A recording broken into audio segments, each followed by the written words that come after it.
Ladies and gentlemen, it's a story all this time. You purchase an IP67 button from the Candyland in the East, but can you really trust it? I mean, it does say IP67 in the description, but are you really going to test if you can push the button 10,000 times underwater without it failing? Well, yes. Yes, I am.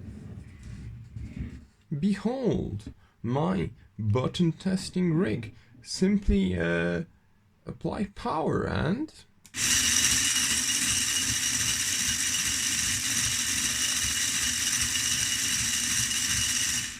absolutely lovely, but right now all we need is water, because I mean, who's gonna test an IP67 button in the air? So add water.